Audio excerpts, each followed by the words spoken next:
Price the Lord. ദൈവത്തിന്റെ അതിപരിശുദ്ധമായ നാമം വാഴ്ത്തപ്പെടുമാറാകട്ടെ.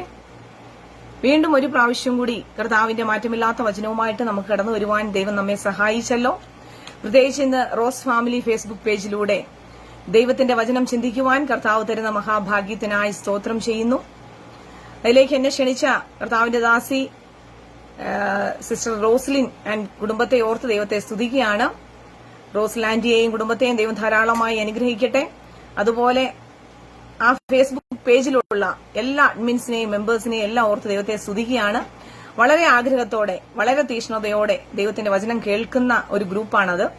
എനിവേ ദൈവം എല്ലാവരെയും ധാരാളമായി അനുഗ്രഹിക്കട്ടെ എന്ന് ആത്മാർത്ഥമായി പ്രാർത്ഥിക്കുകയാണ്. നമുക്ക് കർത്താവ് ഇന്ന് ചിന്തയ്ക്ക് വേണ്ടി തന്നിരിക്കുന്ന വചനം, ദൈവത്തെ അന്വേഷിക്കുന്ന ബുദ്ധിമാന്മാരുടെ കൂട്ടത്തിലാണോ നാം എന്ന ഒരു ചിന്തയാണ് നാം എല്ലാവരും കൂടെ ഇന്ന് ചിന്തിക്കുവാൻ പോകുന്നത്. അതാത് സ്ഥലങ്ങളിൽ എല്ലാവരും പ്രാർത്ഥനയോടെ ആയിരിക്കണമേ എന്ന് ആദ്യമേ തന്നെ ഞാൻ ഓർമ്മിപ്പിക്കുകയാണ്. എല്ലാവരെയും കർത്താവ് ധാരാളമായി അനുഗ്രഹിക്കട്ടെ. പ്രത്യേകിച്ച് ഞങ്ങളുടെ ഹെബ്രോൺ ഇന്റർനാഷണൽ മിനിസ്ട്രിയിലായിരിക്കുന്ന ഞങ്ങളുടെ പ്രിയപ്പെട്ടവരുണ്ട്. എല്ലാവരെയും ധാരാളമായി അനുഗ്രഹിക്കട്ടെ. അനുഗ്രഹിക്കപ്പെട്ട ഗ്രൂപ്പിലായിരിക്കാൻ, ആ മിനിസ്ട്രിയിലായിരിക്കാൻ ദൈവം ഞങ്ങളെ സഹായിക്കുന്നതോർത്ത് ദൈവത്തെ സ്തുതിക്കുകയാണ്. അതുപോലെ ലൈവ് വാച്ച് ചെയ്തുകൊണ്ടിരിക്കുന്ന എല്ലാവരെയും, ഇനിയും വാച്ച് ചെയ്യാനുള്ളവരെയൊക്കെയും കർത്താവ് ധാരാളമായി അനുഗ്രഹിക്കട്ടെ. പ്രിയപ്പെട്ടവരെ, നമുക്ക് വചനം കേൾക്കുക അല്ലെങ്കിൽ അത് ഗ്രഹിക്കുക എന്നുള്ളത് ഏറ്റവും വലിയ ഭാഗ്യമാണ്, അല്ലെ? കാരണം ഈ ലോകത്തിൽ ഇപ്പോൾ നടന്നുകൊണ്ടിരിക്കുന്ന സംഭവങ്ങൾ ഒക്കെ നാം കേൾക്കുമ്പോൾ, കാണുമ്പോൾ, യുദ്ധങ്ങളും യുദ്ധഭീഷണികളും ഓരോ സംഭവങ്ങളും, അതുപോലെ തന്നെ നമ്മുടെ നാട്ടിൽ, കൊച്ചു കേരളത്തിൽ പോലും നടക്കുന്ന സംഭവങ്ങളൊക്കെ കാണുമ്പോൾ ദൈവത്തോട് ചേർന്നിരിക്കുക, ദൈവത്തിന്റെ വചനം കേൾക്കുക, ബലപ്പെടുക എന്നുള്ളത് ഏറ്റവും ഇമ്പോർട്ടന്റ് ആയിട്ടുള്ള കാര്യമാണ്. അതുകൊണ്ട് തന്നെ ഈ ലൈവിലൂടെയൊക്കെയും ദൈവത്തിന്റെ വചനം കേൾക്കുവാൻ കിട്ടുന്ന ഈ ഭാഗ്യം നമ്മൾ ഉപയോഗിക്കുവാൻ ഇടയായി തീരട്ടെ. അത് എല്ലാവർക്കും ഒരു അനുഗ്രഹമായി തീരട്ടെ എന്ന് ആത്മാർത്ഥമായി ഞാൻ പ്രാർത്ഥിക്കുകയാണ്. ഇന്ന് കർത്താവ് ചിന്തയ്ക്ക് വേണ്ടി തന്നിരിക്കുന്ന വചനം 53-ാം സങ്കീർത്തനത്തിന്റെ 2-ാം വാക്യമാണ്. ദൈവത്തെ അന്വേഷിക്കുന്ന ബുദ്ധിമാൻ ഉണ്ടോ എന്ന് കാണുവാൻ ദൈവം സ്വർഗത്തിൽ നിന്ന് മനുഷ്യപുത്രന്മാരെ നോക്കുന്നു. ഒരു നിമിഷം കണ്ണുകളെ അടയ്ക്കാം, പ്രാർത്ഥിക്കാം. കാരുണ്യവാനും സ്നേഹസമ്പന്നനുമായി ഞങ്ങളുടെ സ്വർഗീയ നല്ല പിതാവേ, തന്ന വചനത്തിനായി സ്തോത്രം. അപ്പ ഈ വചനത്തിന്റെ ആഴങ്ങളും മർമ്മങ്ങളും ഞങ്ങൾക്ക് എല്ലാവർക്കും അങ്ങ് മനസ്സിലാക്കി തരണമേ. അപ്പ എന്റെ കർത്താവിന്റെ സന്നിധിയിലായിരിക്കുമ്പോൾ ഈ വചനം ഞങ്ങളോട് ഓരോരുത്തരോടും അങ്ങ് ഇടപെടുമാറാകണമേ എന്ന് പ്രാർത്ഥിക്കുന്നു. വചനം പറയുന്ന എനിക്കും കേൾക്കുന്ന എല്ലാവർക്കും ഇതൊരു അനുഗ്രഹമായി മാറണം. കർത്താവെ, അങ്ങ് ഞങ്ങളുടെ പ്രാർത്ഥന കേൾക്കുന്നതോർത്ത് സ്തോത്രം ചെയ്യുന്നു. അപ്പ ദൈവത്തെ അന്വേഷിക്കുന്ന ബുദ്ധിമാന്മാരുടെ കൂട്ടത്തില് ഞങ്ങളെല്ലാവരും ആകുവാൻ ഞങ്ങളെ അങ്ങ് സഹായിക്കണം. ഞങ്ങളുടെ പ്രാർത്ഥന കേട്ട കൃപയ്ക്കായി സ്തോത്രം. ആദ്യം മുതൽ അവസാനം വരെയും കർത്താവിന്റെ സാന്നിധ്യത്തിൽ നിലനിൽക്കുവാൻ ഞങ്ങളെ ഓരോരുത്തരെയും അങ്ങ് സഹായിക്കുമാറാകണമേ എന്ന് പ്രാർത്ഥിക്കുന്നു. ഞങ്ങളുടെ പ്രാർത്ഥന കേട്ട കൃപയ്ക്കായി സ്തോത്രം ചെയ്യുന്നു. സകലത് ഞങ്ങൾക്ക് വിടിച്ചും വെച്ച യേശു ക്രിസ്തുവിന്റെ നാമത്തിൽ തന്നെ ആമേൻ, ആമേൻ, ആമേൻ. ഞാനിവിടെ വായിച്ച വചനം, ദൈവത്തെ അന്വേഷിക്കുന്ന ബുദ്ധിമാൻ ഉണ്ടോ എന്ന് കാണുവാൻ ദൈവം സ്വർഗത്തിൽ നിന്ന് മനുഷ്യപുത്രന്മാരെ നോക്കുന്നു. ഈ സെയിം വാക്യം തന്നെ 14-ാം സങ്കീർത്തനത്തിലും നമുക്ക് കാണുവാൻ സാധിക്കുന്നുണ്ട്. അതായത് 53-ാം സങ്കീർത്തനത്തിൽ 6 വാക്യങ്ങളാണുള്ളത്, 14-ാം സങ്കീർത്തനത്തിൽ 7 വാക്യങ്ങളും. അതിൽ ഏകദേശം സെയിം ആയിട്ടാണ് സങ്കീർത്തനക്കാരനായ ദാവീദ് അവിടെ പറഞ്ഞിരിക്കുന്നത്. അപ്പോൾ തന്നെ പ്രിയരെ, ഈ ദൈവത്തിന്റെ വചനം അല്ലെങ്കിൽ ദൈവത്തെ അന്വേഷിക്കുന്ന ബുദ്ധിമാൻ ഉണ്ടോ എന്ന് കാണുവാൻ ദൈവം സ്വർഗത്തിൽ നിന്ന് മനുഷ്യപുത്രന്മാരെ നോക്കുന്നു എന്ന വചനം എത്രമാത്രം ഇമ്പോർട്ടന്റ് ആണ് എന്ന് നമുക്ക് കാണുവാൻ സാധിക്കുന്നു. അതായത് സങ്കീർത്തനത്തിൽ തന്നെ 2 അധ്യായത്തിലൂടെ പറഞ്ഞിരിക്കുന്ന ദൈവത്തിന്റെ വചനമാണിത്. അതുകൊണ്ട് തന്നെ അത്രമാത്രം താല്പര്യത്തോടുകൂടി ഈ വചനത്തിന്റെ മർമ്മങ്ങളും ആഴങ്ങളും നാം ഗ്രഹിക്കേണ്ടത് ആവശ്യമാണ്. Price the Lord, hallelujah. ദൈവത്തെ അന്വേഷിക്കുന്നവരെ ദൈവം ഈ വചനത്തിൽ ബുദ്ധിമാൻ എന്നാണ് പറയുന്നത്, അല്ലെ? ലോകപരമായി മനുഷ്യൻ ബുദ്ധിമാൻ എന്ന് പറയണമെങ്കിൽ ഒന്നെങ്കിൽ അവൻ ശാസ്ത്രജ്ഞനായിരിക്കണം, എന്തെങ്കിലും കണ്ടുപിടുത്തങ്ങൾ നടത്തിയവനായിരിക്കണം, അല്ലെങ്കിൽ ഏറ്റവും നല്ലതുപോലെ പഠിച്ച് നല്ല നിലയിലെത്തിയവനായിരിക്കണം, അല്ലെങ്കിൽ എത്രമാത്രം കാശുണ്ടാക്കി, അധികം കാശുണ്ടാക്കി വലിയ ധനവാനായിരിക്കണം. അങ്ങനെ പല രീതിയിലാണ് ഈ ലോകം അല്ലെങ്കിൽ മനുഷ്യൻ ബുദ്ധിമാൻ എന്ന ഗണത്തിൽപ്പെടുത്തുന്നത്. എന്നാൽ ഇവിടെ ദാവീദ് സങ്കീർത്തനക്കാരൻ വിളിച്ചു പറയുകയാണ്, ദൈവത്തെ അന്വേഷിക്കുന്ന ബുദ്ധിമാൻ, അതായത് ദൈവത്തെ അന്വേഷിക്കുന്നവരെയാണ് ബുദ്ധിമാൻ എന്ന് ഇവിടെ പറഞ്ഞിരിക്കുന്നത്. Price the Lord. എത്ര നല്ല വാക്യമാണല്ലേ. ചിലരൊക്കെ ആണെങ്കിലും നമ്മുടെ സമൂഹത്തിൽ, നമ്മുടെ ലോകത്തിൽ പറയാറുണ്ട്, ദൈവമൊന്നുമില്ലെന്നേ, സ്വർഗമൊന്നുമില്ല, ഇതൊക്കെ മനുഷ്യർ വെറുതെ ഉണ്ടാക്കുന്ന കെട്ടുകഥയാണ്, സ്വർഗവും നരകവും ഒക്കെ ഈ ഭൂമിയിൽ തന്നെയാണ് എന്നൊക്കെ ചിലരിങ്ങനെ അഭിപ്രായപ്പെടാറുണ്ട്. എന്നാൽ പ്രിയരെ, ഈ വാക്യം നാം വായിക്കുമ്പോൾ ഇവിടെ ദൈവമുണ്ടെന്നും സ്വർഗമുണ്ടെന്നും പ്രതിപാദിക്കുന്ന ഒരു വാക്യമാണ് നാം വായിച്ചു കേട്ടത്. ദൈവത്തെ അന്വേഷിക്കുന്ന ബുദ്ധിമാൻ ഉണ്ടോ എന്ന് കാണുവാൻ ദൈവം സ്വർഗത്തിൽ നിന്ന് മനുഷ്യപുത്രന്മാരെ നോക്കുന്നു. അപ്പോൾ ദൈവമുണ്ടെന്നും സ്വർഗമുണ്ടെന്നും വ്യക്തമായി പ്രതിപാദിക്കുന്ന ഒരു വാക്യമാണ് ഇത് എന്ന് നമുക്ക് വ്യക്തമായിട്ട് മനസ്സിലാക്കുവാൻ സാധിക്കുന്നുണ്ട്. എന്നാൽ ഒരു കൂട്ടർ ദൈവമില്ല എന്ന് പറയുന്നതിനെ കുറിച്ച് 53-ാം അധ്യായത്തിന്റെ തന്നെ 1-ാം വാക്യം പറയുന്നുണ്ട്. ദൈവമില്ല എന്ന് മൂഢൻ തന്റെ ഹൃദയത്തിൽ പറയുന്നു, അവർ വഷളന്മാരായി മ്ലേച്ഛമായ നീതികേട് പ്രവർത്തിക്കുന്നു.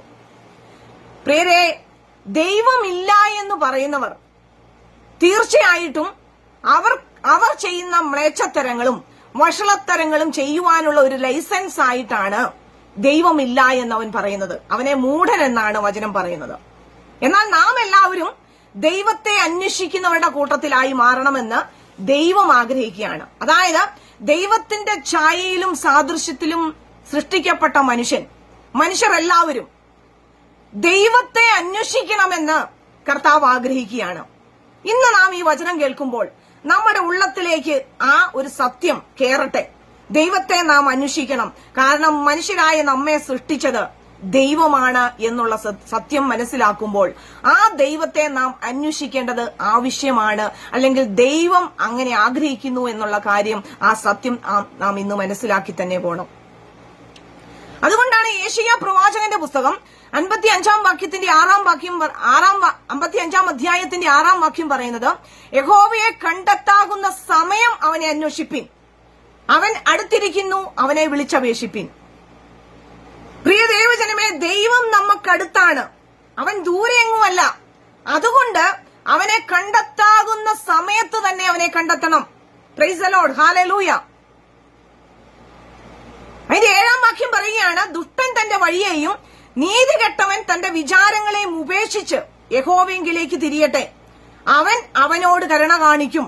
നമ്മുടെ ദൈവത്തിങ്കിലേക്ക് തിരിയട്ടെ, അവൻ ധാരാളം ക്ഷമിക്കും. അതേ പ്രിയരെ, ദുഷ്ടത്തരം ചെയ്തുകൊണ്ട് നീതികെട്ട മാർഗത്തിലൂടെ സഞ്ചരിക്കുന്നവരാണെങ്കിൽ പോലും അവർ കർത്താവിന്റെ പാതയിലേക്ക് വന്നാൽ, ദൈവത്തെ അന്വേഷിക്കുന്നവരായാൽ അവരോട് കരുണ കാണിക്കുന്ന ദൈവമാണ് നമ്മുടെ ദൈവം. Price the Lord, hallelujah. അതാണ് കർത്താവ് പറയുന്നത്, ദുഷ്ടൻ തന്റെ വഴിയെയും നീതികെട്ടവർ തന്റെ വിചാരങ്ങളെയും ഉപേക്ഷിച്ചുകൊണ്ട് യഹോവയെങ്കിലേക്ക് തിരിയുവാൻ തയ്യാറായാൽ അവനോട് ഞാൻ കരുണ കാണിക്കുന്ന ദൈവമാണ്. Price the Lord, hallelujah. ധാരാളം ക്ഷമിക്കും. അങ്ങനെ നീതികെട്ടവരോട് പോലും അല്ലെങ്കിൽ ദുഷ്ടരോട് പോലും ധാരാളം ക്ഷമിക്കുന്ന ദൈവമാണ് നമ്മുടെ ദൈവം. അതുകൊണ്ട് യഹോവയെ കണ്ടെത്താകുന്ന സമയത്ത് തന്നെ നാം അവനെ അന്വേഷിക്കണം. Price the Lord, hallelujah. പ്രിയരെ, നമ്മുടെ ഈ ലോകത്തിലുള്ള ലൈഫ് എത്രത്തോളം ഉണ്ടാകുമെന്ന് നമുക്കറിയത്തില്ല, അല്ലെ? നാളെ നാം ജീവനോടെ ഇരിക്കുമെന്ന് പോലും നമുക്ക് ഉറപ്പില്ല. ഒരു വ്യക്തിക്ക് പോലും നാളെ ഇത്ര സമയത്ത് ഞാൻ ജീവനോടെ ഇരിക്കുമെന്ന് പറയുവാൻ ഒരു വ്യക്തിക്കും സാധിക്കത്തില്ല എന്ന് ദൈവത്തിന്റെ വചനം പറയുമ്പോൾ നാം അവനെ കണ്ടെത്താകുന്ന സമയമാണ് നമ്മുടെ മുമ്പിലുള്ളത്. ഇപ്പോൾ ആ സമയത്ത് തന്നെ കർത്താവിനെ അന്വേഷിക്കുന്നുവെങ്കിൽ കണ്ടെത്തുവാനിടയായി തീരും. പ്രിയരെ, എപ്പോഴാണ് അന്വേഷിക്കേണ്ടതെന്ന് ദൈവത്തിന്റെ വചനം പല വാക്യത്തിലൂടെ നമ്മെ പഠിപ്പിക്കുകയാണ്. ഒന്നാമതായി മത്തായി സുവിശേഷം 6-ാം അധ്യായത്തിന്റെ 33-ാം വാക്യം പറയുന്നു, മുൻപേ അവന്റെ രാജ്യവും നീതിയും അന്വേഷിപ്പിൻ, അതോടുകൂടി ഇതൊക്കെയും നിങ്ങൾക്ക് കിട്ടും. അതായത് ആദ്യം അവന്റെ രാജ്യവും നീതിയും ആണ് അന്വേഷിക്കേണ്ടത്. ദൈവത്തെയാണ് ആദ്യം അന്വേഷിക്കേണ്ടത്. പ്രിയരെ, നാം എല്ലാവരും എനിക്ക് ജോലി വേണം, എനിക്ക് വസ്ത്രം വേണം, എനിക്ക് ഭക്ഷണം കഴിക്കാൻ വേണം, നല്ല ജോലി വേണം, കുഞ്ഞുങ്ങൾക്ക് നല്ല ഭാവി ഉണ്ടാകണം, അതെല്ലാം വേണം. നമ്മുടെ ആവശ്യമാണ്. നമ്മുടെ പ്രാഥമിക ആവശ്യങ്ങളെല്ലാം വേണം. നമുക്ക് വീട് വേണം, കാറ് വേണം, എല്ലാം വേണം. എങ്കിൽ പോലും ദൈവത്തിന്റെ വചനം പറയുകയാണ്, മുമ്പേ അവന്റെ രാജ്യവും നീതിയും അന്വേഷിക്കണം. ആദ്യം ദൈവത്തെയാണ് അന്വേഷിക്കേണ്ടത്. അതോടുകൂടി ഇതൊക്കെയും നമുക്ക് ലഭിക്കുമെന്നാണ് പറയുന്നത്. നമുക്ക് ആവശ്യമുള്ളതെല്ലാം കർത്താവിനറിയാം. നമുക്ക് ആവശ്യമുള്ള വസ്ത്രം വേണം, നമുക്ക് ആവശ്യമുള്ള ആഹാരം വേണം, നമുക്ക് ആവശ്യമുള്ള പാർപ്പിടം വേണം. അതെല്ലാം ഇതോടുകൂടി, അതായത് മുമ്പേ ദൈവത്തിന്റെ രാജ്യവും നീതിയും അന്വേഷിച്ചാൽ, ദൈവത്തെ അന്വേഷിച്ചാൽ ഇതെല്ലാം നമുക്ക് വേണ്ടതെല്ലാം കർത്താവ് തക്ക സമയത്ത് തരുമെന്നാണ് അവിടെ പറയുന്നത്. ഇനി എപ്പോഴാണ് ദൈവത്തെ അന്വേഷിക്കേണ്ടത്? സങ്കീർത്തനക്കാരൻ 63-ാം സങ്കീർത്തനത്തിന്റെ 1-ാം വാക്യം വിളിച്ചു പറയുന്നു, ദൈവമേ നീ എന്റെ ദൈവം, അതികാലത്തെ ഞാൻ നിന്നെ അന്വേഷിക്കും. അതികാലത്തെ ദൈവത്തെ അന്വേഷിക്കണം. പ്രിയരെ, നമുക്ക് നമ്മെ തന്നെ ഒന്ന് ശോധന ചെയ്യാൻ. നാം ഓരോ ദിവസവും എഴുന്നേൽക്കുമ്പോൾ അതികാലത്തെ ദൈവത്തിന്റെ മുഖം അന്വേഷിക്കുന്നവരാണോ? നാം ദൈവസന്നിധിയിൽ ഒന്ന് പ്രാർത്ഥിക്കുന്നവരാണോ? ഇന്ന് വരെയും എന്നെ നടത്തിയതിന് നന്ദി പറയുന്നവരാണോ നാം? ദൈവത്തെ അന്വേഷിക്കണം പ്രിയരെ. അതികാലത്തെ നാം എഴുന്നേൽക്കുന്നത് എപ്പോഴാണോ ആ സമയത്ത് മുട്ടുകുത്തി ദൈവസന്നിധിയിൽ ഒന്ന് പ്രാർത്ഥിക്കുവാൻ, ദൈവത്തെ ഒന്ന് സ്തുതിക്കുവാൻ, ദൈവത്തെ ഒന്ന് അന്വേഷിക്കുവാൻ, ദൈവം നമ്മോട് ഇന്ന് എന്താണ് സംസാരിക്കുന്നതെന്ന് ദൈവവചനം ഒന്ന് വായിച്ചു നോക്കുവാൻ ദൈവത്തെ അന്വേഷിക്കുന്നവരായി മാറണം പ്രിയരെ. ഇനി 1 ദിനവൃത്താന്തം 16-ാം അധ്യായത്തിന്റെ 11-ാം വാക്യം പറയുന്നു, യഹോവയെയും അവന്റെ ശക്തിയെയും തേടുവിൻ, അവന്റെ മുഖം നിരന്തരം അന്വേഷിപ്പിൻ. ഇവിടെ പറയുകയാണ്, നിരന്തരം അന്വേഷിക്കണം. അധികാലം മാത്രമല്ല, ഉച്ചയ്ക്കും വൈകുന്നേരവും മാത്രമല്ല, നിരന്തരം കർത്താവിനെ അന്വേഷിക്കണം. Price the Lord. എത്ര നല്ല വചനമാണല്ലേ. നമ്മുടെ കർത്താവിനെ നിരന്തരം അന്വേഷിക്കുന്നവരായി മാറണം.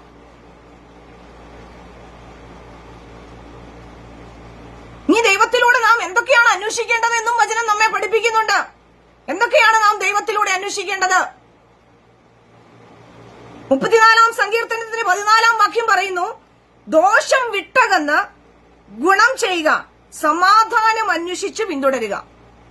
ദൈവത്തെ അന്വേഷിക്കുന്നതിലൂടെ സമാധാനം കിട്ടുവാനിടയായി തീരും. ദോഷം വിട്ടകന്ന് ഗുണം ചെയ്യുവാനിടയായി തീരും. പ്രിയരെ, ദൈവത്തെ അന്വേഷിക്കുന്നതിലൂടെ നമുക്ക് ഗുണം വരുവാനിടയായി തീരും. നീ 119-ാം അധ്യായത്തും സങ്കീർത്തനത്തിന്റെ 45-ാം വാക്യം പറയുന്നു, നിന്റെ പ്രമാണങ്ങളെ ആരായുന്നത് കൊണ്ട് ഞാൻ വിശാലതയിൽ നടക്കും. Price the Lord. ദൈവത്തെ അന്വേഷിക്കുന്നതിലൂടെ ദൈവത്തിന്റെ പ്രമാണങ്ങളെ അനുസരിക്കുവാനുള്ള കൃപ നമുക്ക് ദൈവം തരും. വിശാലതയിൽ നടക്കുവാനുള്ള കൃപ ദൈവം നമുക്ക് തരും. ഇനി ആമോസിന്റെ പുസ്തകം 5-ാം അധ്യായത്തിന്റെ 14-ാം വാക്യം പറയുന്നു, നിങ്ങൾ ജീവിച്ചിരിക്കേണ്ടതിനും തിന്മയല്ല നന്മ തന്നെ അന്വേഷിപ്പിൻ, അപ്പോൾ നിങ്ങൾ പറയുന്ന ഹല്ലേലൂയ സ്തോത്രം. സൈന്യങ്ങളുടെ ദൈവമായ യഹോവ നിങ്ങളോട് കൂടെ ഇരിക്കുമെന്നാ പറയുന്നത്. നമ്മൾ പറയുന്നത് പോലെ സൈന്യങ്ങളുടെ ദൈവമായ യഹോവ നമ്മോട് കൂടെ ഇരിക്കും. അപ്പോൾ ഹല്ലേലൂയ സ്തോത്രം. ദൈവത്തെ അന്വേഷിക്കുന്നതിലൂടെ കർത്താവ് വളരെ വലിയ കാര്യങ്ങളാണ് നമുക്ക് വേണ്ടി കരുതി വെച്ചിരിക്കുന്നത്. നീതിയും സൗമ്യതയും അന്വേഷിക്കുവാനിടയായി തീരും. അതാണ് സെഫന്യാവിന്റെ പുസ്തകം 2-ാം അധ്യായത്തിന്റെ 2-3 വാക്യത്തിൽ പറയുന്നത്, യഹോവയുടെ കോപ ദിവസം നിങ്ങളുടെ മേൽ വരുന്നതിന് മുമ്പേ കൂടി വരുവിൻ. അതേ, കൂടി വരുവിൻ. യഹോവയുടെ ന്യായം പ്രവർത്തിക്കുന്നവരായി ഭൂമിയിലെ സകല സൗമ്യതയുമായുള്ളവരെ അവനെ അന്വേഷിപ്പിൻ. നീതി അന്വേഷിപ്പിൻ, സൗമ്യത അന്വേഷിപ്പിൻ. പക്ഷേ നിങ്ങൾക്ക് യഹോവയുടെ കോപ ദിവസത്തിൽ മറഞ്ഞിരിക്കാം. Praise the Lord. ഹല്ലേലൂയ. പ്രിയരേ, യഹോവയുടെ കോപ ദിവസം വരുന്നുണ്ട്. അതിനു മുമ്പ് യഹോവയെ അന്വേഷിപ്പിൻ എന്നാണ് ഇവിടെ പറയുന്നത്. കർത്താവിന്റെ നീതിയും സൗമ്യതയും അന്വേഷിപ്പിൻ എന്നാണ് ഇവിടെ പറയുന്നത്. Price the Lord. ഹല്ലേലൂയ.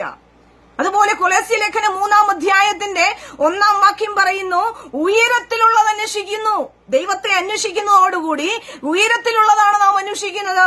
ആകയാൽ നിങ്ങൾ ക്രിസ്തുവിനോടുകൂടെ ഉയർത്തെഴുന്നേറ്റിരിക്കുന്നുവെങ്കിൽ ക്രിസ്തു ദൈവത്തിന്റെ വലതുഭാഗത്തിരിക്കുന്നിടമായ ഉയരത്തിലുള്ളത് അന്വേഷിപ്പിൻ. Praise the Lord. ഹല്ലേലൂയ. അതിന്റെ 4-ാം വാക്യം പറയുകയാണ്, നമ്മുടെ ജീവനായ ക്രിസ്തു വെളിപ്പെടുമ്പോൾ നിങ്ങളും അവനോടുകൂടെ തേജസ്സിൽ വെളിപ്പെടും.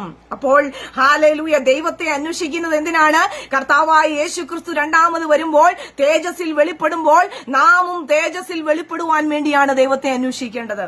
അപ്പോൾ ചുരുക്കി പറഞ്ഞാൽ ഈ ലോകത്ത് ജീവിക്കുമ്പോൾ സന്തോഷവും സമാധാനവും ലഭിക്കുവാനും നീതിയോടെ സമാധാനത്തോടെ സൗമ്യതയോടെ ദോഷം വിട്ടകന്ന് ജീവിക്കുവാനും നിത്യജീവൻ, അതായത് കർത്താവിന്റെ രണ്ടാമത്തെ മടങ്ങിവരവിൽ ഹല്ലേലൂയ കർത്താവിനോടുകൂടെ തേജസ്സിൽ വെളിപ്പെടുവാൻ വേണ്ടിയാണ് ദൈവത്തെ നാം അന്വേഷിക്കേണ്ടത്.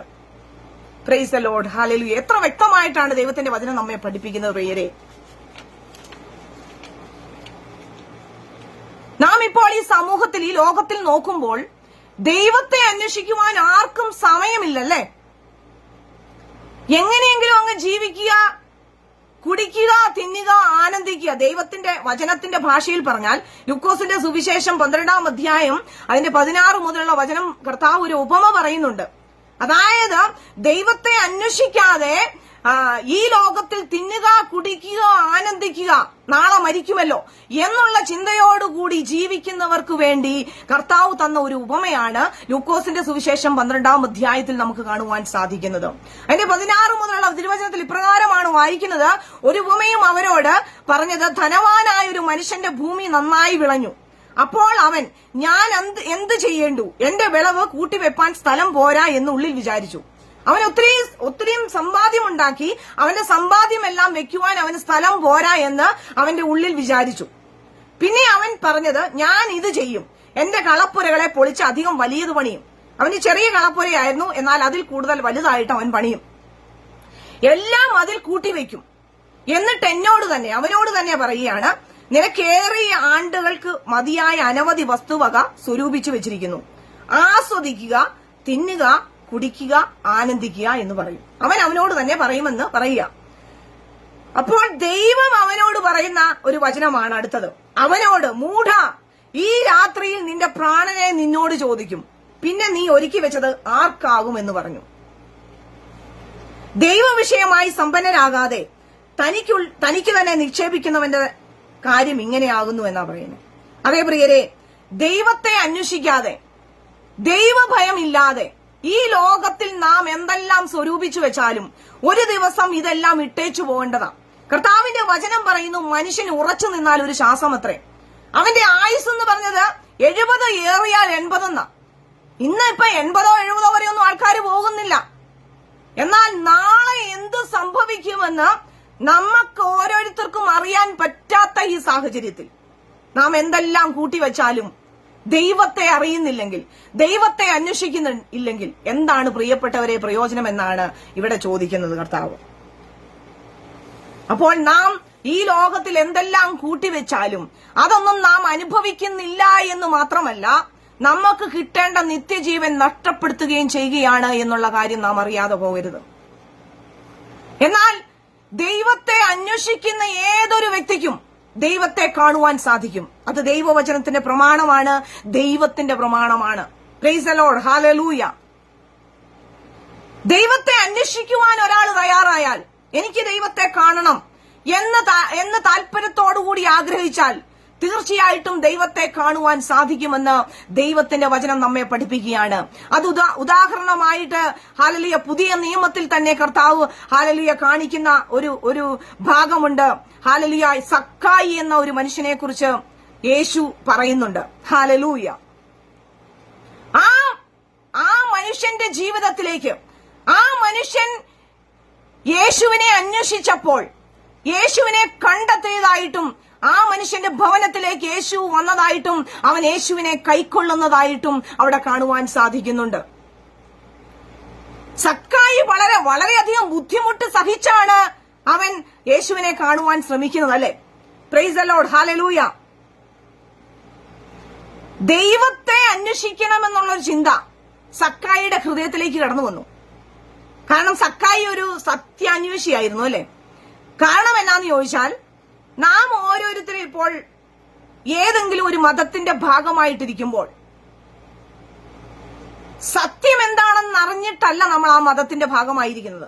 നമ്മൾ ആ മതത്തിന്റെ ഭാഗമായിരിക്കുന്നത് ഇന്ന മതത്തിലുള്ള ഒരു മാതാപിതാക്കളുടെ മക്കളായിട്ട് നാം ജനിച്ചതുകൊണ്ട് ആ മതത്തിന്റെ ആചാരങ്ങളും ആ പാരമ്പര്യത്തിന്റെ ആചാരങ്ങളും ഫോളോ ചെയ്ത് അങ്ങോട്ട് പോയിക്കൊണ്ടിരിക്കുക.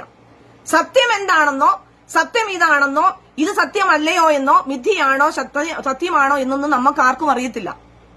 ഏത് മതത്തിലാണോ ഞാൻ ജനിക്കപ്പെട്ടത് ആ മതത്തിന്റെ ആചാരപ്രകാരം മുന്നോട്ട് പോയിക്കൊണ്ടിരിക്കുക.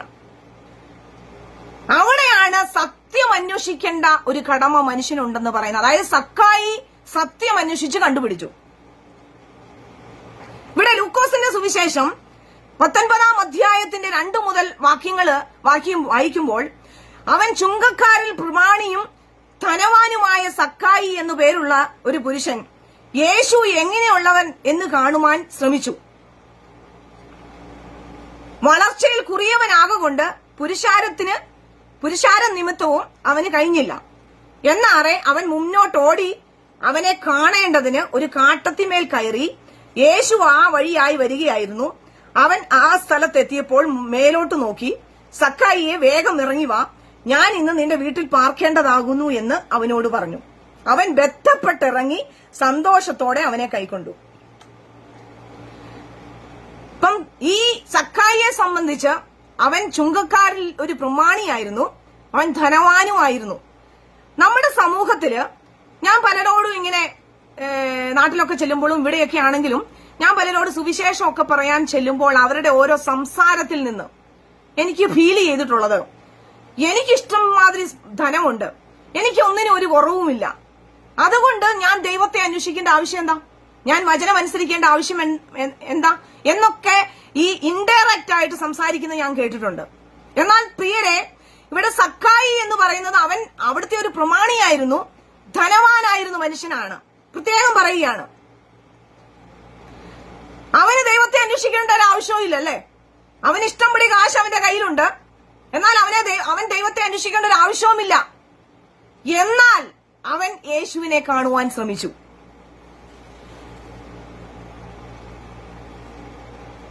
യേശുവിന്റെ അത്ഭുതങ്ങളൊക്കെ അവൻ കേട്ടു അല്ലെ.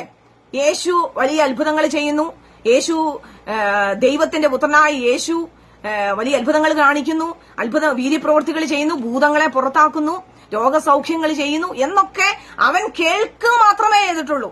യേശു ആരാണ്, ഇന്ന ആളാന്നൊക്കെ അറിയാം. എന്നാൽ അന്നുവരെയും യേശുവിനെ കൈക്കൊണ്ടിട്ടില്ല. ഇപ്പൊ ഈ നമ്മുടെ സമൂഹത്തിലൊക്കെ ധനവാന്മാരായിട്ടുള്ള അല്ലെങ്കിൽ സമൂഹത്തിൽ വലിയ പദവിയൊക്കെ ഉള്ളവർ വിചാരിക്കുന്നത് ദൈവത്തെ അന്വേഷിക്കുക എന്ന് പറയുന്നത് അവർക്ക് എന്തെങ്കിലും കിട്ടപ്പോരിന് വേണ്ടി പാവപ്പെട്ട ജനങ്ങൾ ദൈവത്തെ അന്വേഷിച്ചുകൊണ്ട് വചനത്തിന്റെ പുറകെ പോകുന്നതാണെന്നൊക്കെയാണ് ചിന്തിച്ചിരിക്കുന്നത്. എന്നാൽ പ്രിയരെ, ധനവാനാണെങ്കിലും പാവപ്പെട്ടവനാണെങ്കിലും ആരാണെങ്കിലും ദൈവത്തെ കൂടാതെയുള്ള ഒരു ജീവിതം ഈ ലോകത്തിൽ ശൂന്യമാണ് എന്നുള്ള കാര്യം ആദ്യം നാം മനസ്സിലാക്കിയിരിക്കണം. നാം ഏത് സമയത്തും ഈ ലോകത്തു നിന്ന് മാറ്റപ്പെടുവാൻ സാധ്യതയുണ്ട്. അതുകൊണ്ട് തന്നെ നാം ദൈവത്തെ അന്വേഷിച്ച് അവനെ അന്വേഷിച്ച് അവനെ കണ്ടെത്തി അവനെ കൈക്കൊള്ളുവാനിടയായി തീരണം. സക്കായി യേശുക്രിസ്തുവിനെ കുറിച്ച് കേട്ടു, അത്ഭുതങ്ങളും വീര്യപ്രവൃത്തികളും കേട്ടു, അതറിഞ്ഞു. എന്നാൽ അവൻ കാണുവാൻ ആഗ്രഹിക്കുകയാണ്. യേശുവിനെ കുറിച്ച് അറിഞ്ഞതുകൊണ്ട് അവൻ ഒതുങ്ങിയില്ല അല്ലെ. നമുക്കിവിടെ വിശദമായിട്ട് പഠിക്കുമ്പോൾ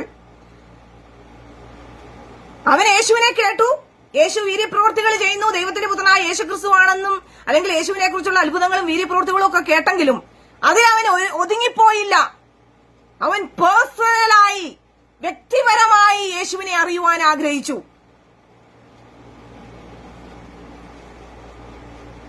ഇപ്പൊ നമ്മുടെ പാരമ്പര്യത്തിലുള്ള കാര്യങ്ങളും ഇങ്ങനെ തന്നെയല്ലേ. യേശുവിനെ അറിയാം, യേശു അത്ഭുതങ്ങൾ ചെയ്യുന്നവനാണെന്ന് അറിയാം, എല്ലാം അറിയാമെങ്കിലും പേഴ്സണലായി യേശുവിനെ കൈക്കൊള്ളുവാൻ ആർക്കും താല്പര്യമില്ല. യേശുവിന്റെ അത്ഭുതം വേണം, രോഗസൗഖ്യം വേണം, വചനം വേണം, വചനമൊക്കെ ഒരു മൂലയിൽ വെച്ചേക്കാം. എന്നാൽ യേശുവിനെ വ്യക്തിപരമായി അറിയുവാൻ, അവനെ കൈക്കൊള്ളുവാൻ ആർക്കും താല്പര്യമില്ല. എന്നാൽ സക്കായി അങ്ങനെയല്ല ചെയ്തത്. അവൻ പ്രശ്നങ്ങൾ ഉണ്ടായിട്ടും പ്രതികൂലങ്ങൾ ഉണ്ടായിട്ടും ഹല്ലേലൂയ തടസ്സങ്ങൾ ഉണ്ടായിട്ടും അവൻ ഓടി മരത്തിന്മേൽ കയറി യേശുവിനെ കാണുവാനിടയായി തീർന്നു. പ്രിയരെ, നമുക്ക് താല്പര്യമുണ്ടെങ്കിൽ പാരമ്പര്യത്തിന്റെ എത്രമാത്രം തടസ്സങ്ങൾ കടന്നു വന്നാലും സമൂഹത്തിന്റെ എത്രമാത്രം തടസ്സങ്ങൾ വന്നാലും യേശുവിനെ കാണുവാൻ നാം അന്വേഷിക്കുവാൻ അല്ലെങ്കിൽ ദൈവത്തെ അന്വേഷിക്കുവാൻ നമ്മുടെ ഹൃദയത്തിൽ ഒരു വാഞ്ചയുണ്ടെങ്കിൽ ഈ തടസ്സങ്ങളൊന്നും നമ്മെ തടസ്സപ്പെടുത്തത്തില്ല. നാം യേശുവിനെ കണ്ടു തന്നെ ഇരിക്കും. ഇതാണ് സക്കായിയുടെ ജീവിതത്തിൽ സംഭവിച്ചത്. സക്കായി അന്വേഷിച്ചു, കർത്താവിനെ കണ്ടെത്തി, യേശുവിനെ കൈക്കൊള്ളുവാനിടയായി തീർന്നു.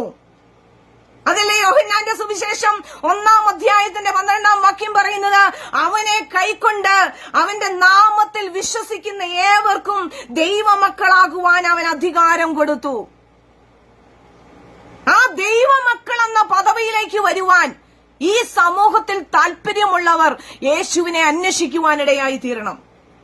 യേശുവിന്റെ അത്ഭുതങ്ങളിലോ ആ യേശുവിന്റെ സൗഖ്യത്തിലോ ഒതുങ്ങിപ്പോകാതെ യേശുവിനെ കൈക്കൊള്ളുവാൻ, അവനിൽ വിശ്വസിക്കുവാൻ, ദൈവത്തിന്റെ മക്കൾ എന്ന പദവിയിലേക്ക് വരുവാനിടയായി തീരണം. ഇവിടെ സക്കായി വാസ്തവമായി യേശുവിനെ കാണുവാൻ ആഗ്രഹിച്ചപ്പോൾ തടസ്സമുണ്ടായി. എന്താണ് തടസ്സം? ഒന്ന്, അവൻ പൊക്കം കുറഞ്ഞവനായിരുന്നു. രണ്ടാമത്തെ തടസ്സം എന്നാന്ന് ചോദിച്ചാൽ, കൂടെയുള്ള പുരുഷാരം മൊത്തം ഇവനേക്കാൾ പൊക്കമുള്ളവനാ. അപ്പോൾ ഈ തടസ്സമുണ്ടായപ്പോൾ ആ തടസ്സത്തെ വകവയ്ക്കാതെ, ആ ഭീഷണിയെ വകവെക്കാതെ അവൻ ഓടിപ്പോയി കാട്ടത്തിമേൽ കയറി എന്നാണ് ദൈവത്തിന്റെ വചനം പറയുന്നത്.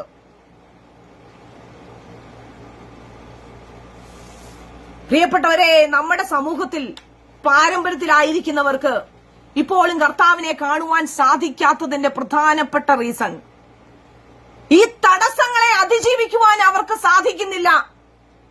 സക്കായിയെ പോലെ ഉത്സാഹത്തോടെ ഓടി അവരെന്തു പറഞ്ഞാലും എനിക്ക് സാരമില്ല, എന്റെ പാരമ്പര്യക്കാർ പലതും പറയട്ടെ, എന്റെ കുടുംബക്കാർ പലതും പറയട്ടെ, എന്റെ വീട്ടുകാർ പലതും പറയട്ടെ, എന്നാൽ അതൊന്നും എനിക്ക് സാരമില്ല എന്ന് പറഞ്ഞുകൊണ്ട് മുന്നോട്ടോടുവാൻ, ആ കർത്താവിനെ ഒന്ന് അന്വേഷിക്കുവാൻ, ആ കർത്താവിനെ ഒന്ന് കൈക്കൊള്ളുവാൻ നാം തയ്യാറാകുന്നുവെങ്കിൽ പ്രിയരെ, ഈ തടസ്സങ്ങളൊന്നും നമ്മുടെ ജീവിതത്തിൽ പ്രതിബന്ധമായിട്ട് വരത്തില്ല.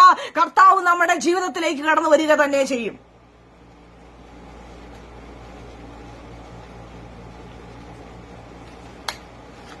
എന്തുകൊണ്ടാണെന്ന് ചോദിച്ചാൽ, ഇവിടെ പുരുഷാരം ഇവനേക്കാൾ പൊങ്ങി നിൽക്കുന്നത് പോലെ നമ്മുടെ ഇപ്പോൾ പാരമ്പര്യത്തിൽ, ആ പാരമ്പര്യത്തിന്റെ പ്രവൃത്തിയും അതിന്റെ ആചാരങ്ങളും ആഘോഷങ്ങളും എല്ലാം കർത്താവിനേക്കാൾ, ഹല്ലേലൂയ, നമ്മൾ അറിയേണ്ട അന്വേഷിക്കുന്നവനേക്കാൾ പൊങ്ങി നിൽക്കുകയാണ്. അതിനെ ഒന്ന് തരണം ചെയ്യുവാൻ, അതിനെ ഒന്ന് ധാരണം ചെയ്യുവാനുള്ള വിശ്വാസവും കർത്താവിലുള്ള ആ ഉറപ്പും നമുക്ക് കിട്ടിയാൽ ഈ തടസ്സങ്ങളൊന്നും നമ്മുടെ മുന്നിൽ ഒന്നുമില്ല എന്ന് കാണുവാൻ സാധിക്കും. പ്രിയമുള്ളവരെ, സക്കായി ആഗ്രഹിച്ചതുപോലെ നമ്മുടെ ജീവിതത്തിലേക്കും കർത്താവിനെ എനിക്ക് അന്വേഷിക്കണം, അന്വേഷിച്ച് കണ്ടെത്തണം, എനിക്ക് എന്റെ കർത്താവിനെ കൈക്കൊള്ളണം എന്നുള്ള ആഗ്രഹത്തോടുകൂടി അന്വേഷിക്കുന്നുവെങ്കിൽ തീർച്ചയായിട്ടും കർത്താവ് നമുക്ക് വെളിപ്പെടുത്തി തരും.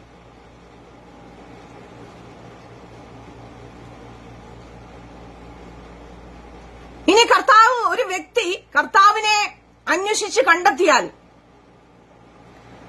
അവനിൽ ചില വ്യത്യാസങ്ങൾ കാണുവാനിടയായിത്തീരും. അത് കർത്താവ് വന്നതിന്റെ അടയാളമാണ്.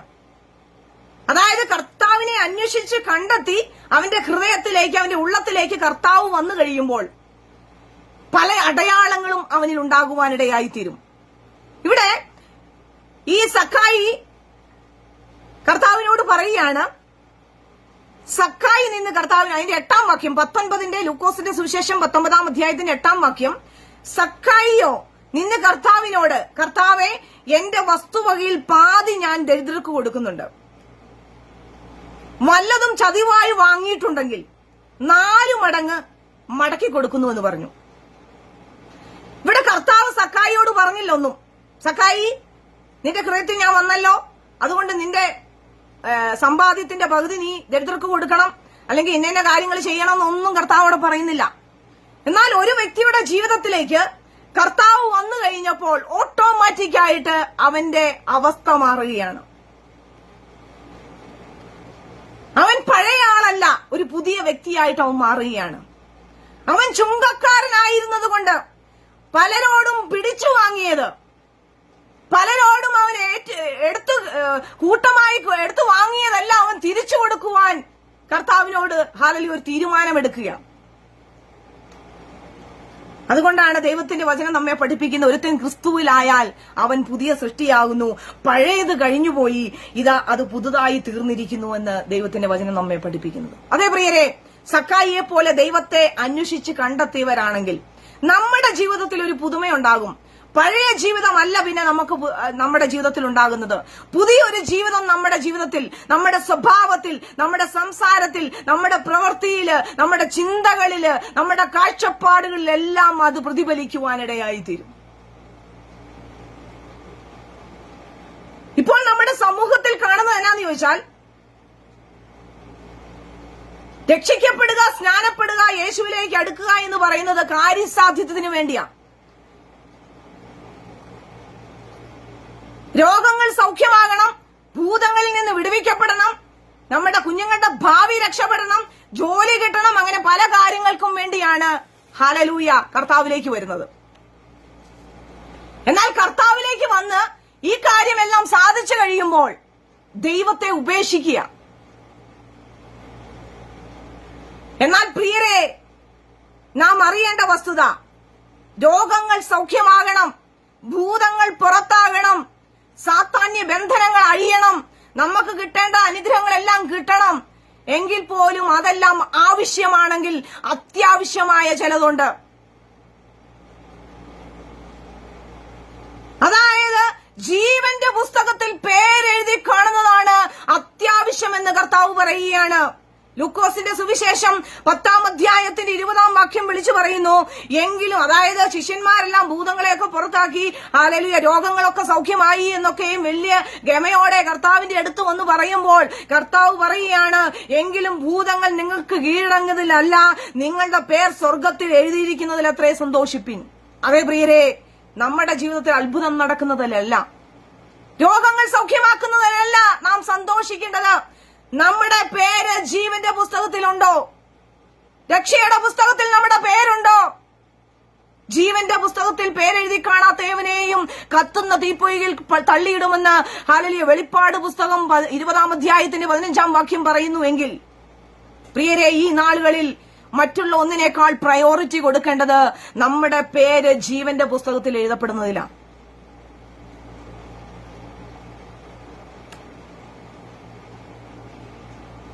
ഹല്ലേലൂയ. അതുകൊണ്ട് പ്രിയരെ, നാം കർത്താവിന് വേണ്ടി ജീവിക്കുവാൻ, ഈ നാളുകളിൽ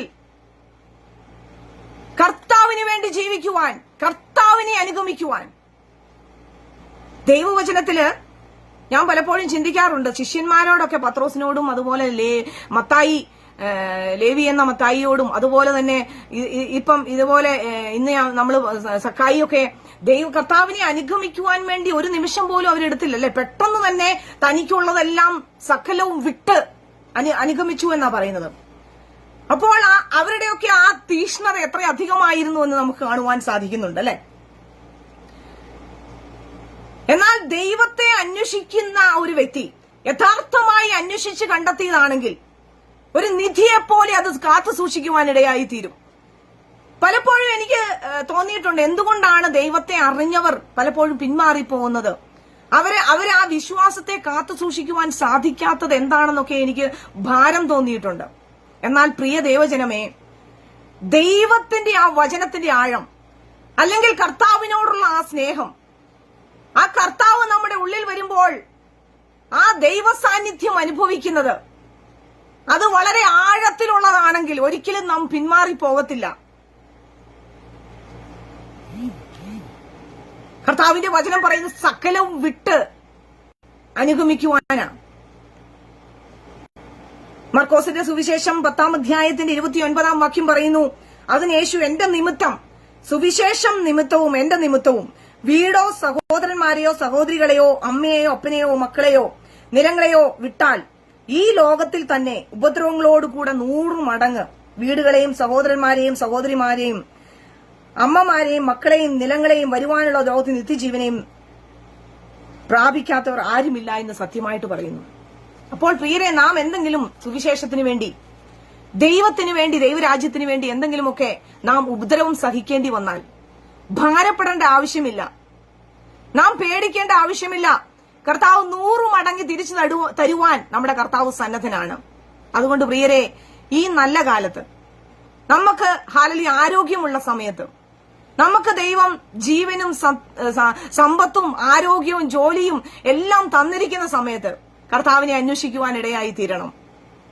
കർത്താവ് അതാണ് ആഗ്രഹിക്കുന്നത്. ആ കർത്താവിനെ അന്വേഷിച്ച് കണ്ടെത്തുകയാണെങ്കിൽ തീർച്ചയായിട്ടും കർത്താവിനോട് കൂടെയുള്ള ഒരു ജീവിതം. ഇതുവരെയും കർത്താവിനെ അന്വേഷിച്ചിട്ടില്ല, എന്റെ കർത്താവിനെ എനിക്ക് അറിയത്തില്ല, ഇതാണോ സത്യം, ഏതാണ് സത്യമെന്ന് അറിയാത്തവർ എന്നെ കേൾക്കുന്നുവെങ്കിൽ പ്രിയ ദൈവജനമേ, ഇന്നു മുതൽ കർത്താവിനെ അന്വേഷിക്കുവാൻ ഇടയായി തീരണം. യേശു എന്ന വ്യക്തിയെക്കുറിച്ച് ഒരുപക്ഷെ നിങ്ങൾക്കറിയാമായിരിക്കാം. യേശു അത്ഭുതങ്ങൾ ചെയ്യുന്നവനാണെന്ന് നിങ്ങൾക്കറിയാമായിരിക്കാം.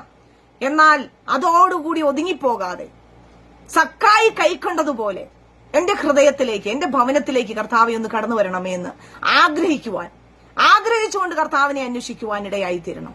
അങ്ങനെയെങ്കിൽ തീർച്ചയായിട്ടും നമ്മുടെ ഹൃദയത്തിലേക്ക് കർത്താവ് കടന്നു വരും, നമ്മുടെ ഭവനത്തിലേക്ക് കടന്നു വരും. ഹല്ലേലൂയ. ഈ ലോകത്തിലുള്ള അനുഗ്രഹങ്ങളും കർത്താവ് നമുക്ക് തരും. അതുമാത്രമല്ല, കർത്താവിലൂടെ മാത്രം നമുക്ക് ലഭിക്കുന്ന നിത്യജീവനും അവകാശമാക്കുവാൻ ദൈവം നമ്മെ സഹായിക്കും. അതുകൊണ്ട് കുറിവാക്യത്തിൽ നാം വായിച്ചതുപോലെ ദൈവത്തെ അന്വേഷിക്കുന്ന ബുദ്ധിമാനുണ്ടോ എന്ന് കാണുവാൻ, ഹല്ലേലൂയ, ഞാൻ സ്വർഗത്തിൽ നിന്ന് മനുഷ്യപുത്രന്മാരെ ദൈവം നോക്കുകയാണെന്ന് പറയുമ്പോൾ, ആ ദൈവം നോക്കുമ്പോൾ ഞാനും ആ കൂട്ടത്തിലുണ്ട്. എന്നെയും ദൈവമേ കാണണമേ എന്ന് പറഞ്ഞുകൊണ്ട് ദാഹത്തോടെ ഉത്സാഹത്തോടെ കർത്താവിനെ ഒന്ന് അന്വേഷിക്കുവാൻ ഈ നാളുകളിൽ ദൈവം സഹായിക്കട്ടെ.